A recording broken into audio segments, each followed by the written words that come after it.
Bruce Klinger, you mentioned the issue of OPCON transfer. So let's begin with you and look at how you feel the transition process and the prospects for OPCON transfer will play out. Well, I think I want to make 3 points about OPCON transition. The first, to emphasize the obvious, it's a conditions-based, not a timeline-based transfer. So it's an end state, not an end date. And Washington and Seoul agreed on 3 major conditions for OPCON transfer as prerequisites: that the ROK armed forces must have the requisite military and command means to be able to lead combined forces, that they have sufficiently developed indigenous missile defense and preemptive attack capabilities against the North Korean nuclear and missile arsenals. The security environment must have improved due to either complete or significant North Korean denuclearization, and none of those conditions have been fulfilled. So therefore, we can't do a conditions-based OPCON transition. The second point is that to ensure completion and certification of OPCON transition, it's necessary to have large-scale military exercises with South Korea in the commanding role to test the system. And but however, in the last 2 years, the Allies have canceled or constrained significant number of military exercises. First, due to President Trump's announcement after the Singapore summit that we're going to cancel exercises, and then more recently due to COVID restrictions. So the post-OPCON transfer system has not really been fully tested yet. To do so, you actually have to increase the pace and the scope of the military exercises from what we've had in the last 2 years. But some in the Moon administration would want to continue to curtail military exercises as a way of trying to improve relations with North Korea. And third, and most importantly for the US side, something that I don't think gets a lot of attention now, but I think will become much more visible as we get closer to actual transition, would be address the possible congressional and public concerns about putting American troops under foreign control, what's often called the Pershing Rule. So regardless of who the CFC commander is, he remains subordinate to the national command authority of both countries, as General Abrams said. So just as General Brooks couldn't have been a rogue commander during wartime, nor could a ROK commander of CFC be that after OPCON transfer. A CFC commander, whoever it is or whatever nationality, has bosses in both countries. And a very important point is the difference between control and command. So although US and ROK forces would be under the operational control of the CFC commander, both remain under the command of their respective presidents. So it may seem like a minor difference, but it's actually very, very significant, since the presidents of both countries always retain command of their forces, even if they're placed under the control of another country. Presidential Decision Directive 25, which was signed in 1994, really delineates or articulates the difference between command and control. So what that document says is the US president retains and will never relinquish command authority over US forces. However, as commander-in-chief, the president has the authority to place US forces under the operational control of a foreign commander. And what that describes is that command is the authority to issue orders covering every aspect of military operations and administration. The chain of command from the president to the lowest US commander in the field remains inviolate. Operational control, on the other hand, is a subset of command. It's given for a specific time frame or a specific mission, and includes the authority to assign tasks to US forces that are already deployed by the president and assign tasks to US units led by US officers. However, the foreign commander can't change the mission, can't deploy US forces outside of the area of responsibility that were agreed to by the president, and it can't do a number of other things.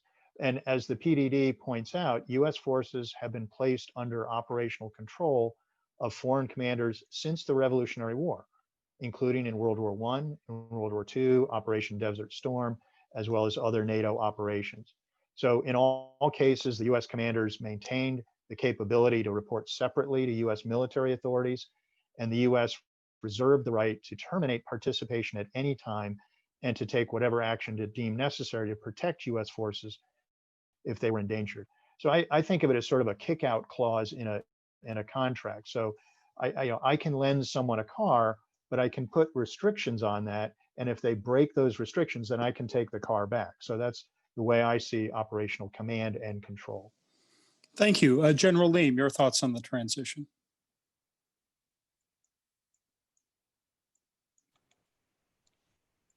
이 전시작전 통제권의 전환에 관계되는 문제는 지금 Wartime OPCON transition is the most hot issue in both countries.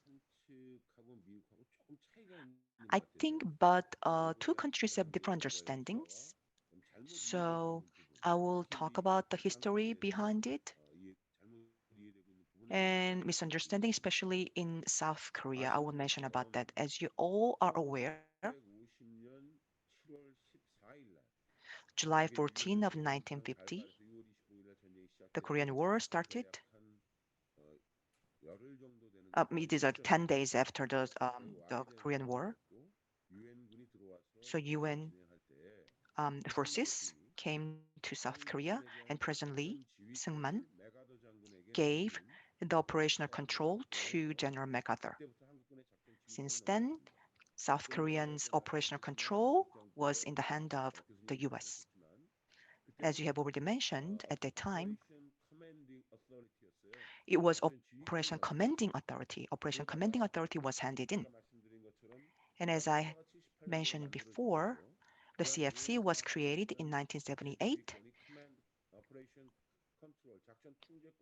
So Operation Commanding Authority was changed into Operation Command and was handed into the CFC. In 1994, the peacetime OPCON was handed into the ROK forces, and the CFC only came to maintain the wartime OPCON. That is the history. So what we are talking about is whether or not we'll transfer this wartime OPCON to ROK forces. So what that means is that in the future, the CFC commander will be the ROK 4-star, and the ROK 4-star will control and command the Korean forces. But many people in South Korea and General Republic,